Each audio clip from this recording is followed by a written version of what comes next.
First thing I want to ask you about the weigh-ins yesterday. Were you surprised at how overweight he was? Yeah, a little bit, because for the last like 2 months he was talking about me not making weight because I was a big lightweight supposedly, and when he came in heavy, I was really surprised, but it was kind of funny to me, kind of hit eat his own words. So, yeah. You did 25% of his purse now goes to you because he was over? Yeah, so I guess I'm extending my vacation after this. I'm Tyson. Thank you, buddy. Well, you also have the potential of getting KO over the night. Yeah, that'd be awesome. I'm really hoping for that. Obviously, got some things planned for next year, so the KO of that definitely will help. Now, I know a lot of fighters don't say they go in there hunting for a KO, but what did you think the best strategy would be against him? Oh, I was hunting for a KO.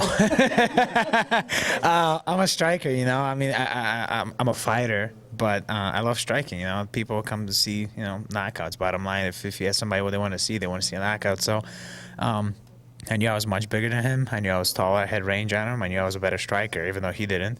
But I don't know. I knew it. I knew I could put him away. It took you 10 years to get here. How did it feel when the fight was over and you were able to actually celebrate your first UFC win? Can you describe the emotions? Oh, man. It's hard to explain. I was happy and sad at the same time and crying. It was insane. All the emotions were flowing through me at the same time. And all I could think about, excuse me, it was my daughter.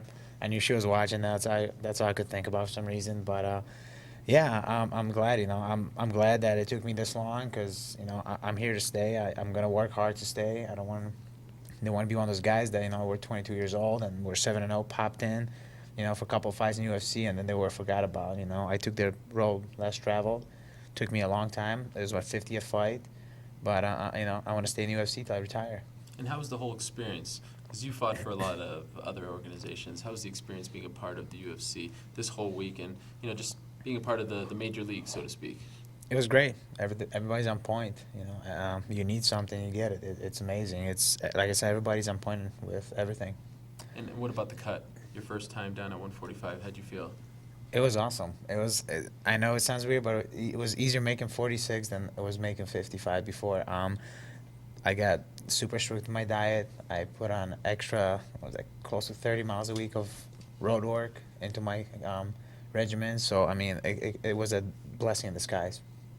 You have talked about having so many fights. Does your mental game change at all in the locker room or just in the weeks leading up now that you've had so many under your belt, but this one being a UFC debut?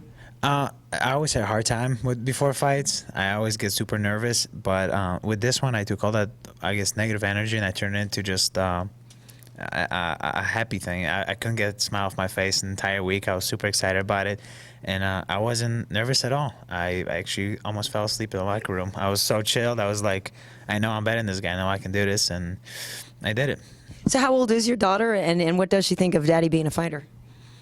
She's 4, and she loves it. It's she knows Daddy's gonna protect her no matter what, and yeah, she wanted the first round knockout because if Daddy gets a first round knockout, she gets a puppy for Christmas. So now we gotta get a dog. Coming off that last fight, do you feel like you learned anything that you could really implement in your training camp and changes you wanted to make to prepare for this fight?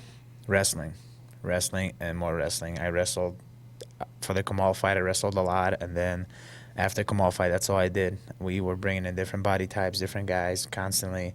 I think my wrestling game, even though I didn't get to show it tonight, is jumped levels definitely. And just for the record, did you not want the puppy, and that's why you made the deal because you were going to maybe try and knock him out in the second round, or are you okay with getting the puppy? Oh, I want a puppy. My wife doesn't want the puppy. Oh, okay. Because she's the one doing all the work around the dogs right now. So she's kind of like she runs the household. I just fight.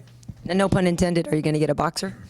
No, we got a big doggy already, so we got to get a little one. We're going to get a French bulldog. Yeah, we got an American bulldog now that's a fatty, so we got to get something small now. Just curious, when you saw that he didn't make weight, did you think that you had won half of the battle? Because if you see a guy out there who's missing weight by 3 pounds, he must have struggled just to get to that point. He couldn't lose any more weight. Did you think that you had already won maybe the mental part of it or any part of the game? Yeah, I mean, I thought a little bit, that he was breaking. But, first thing that came to my mind was, I'm getting extra cash. It doesn't matter.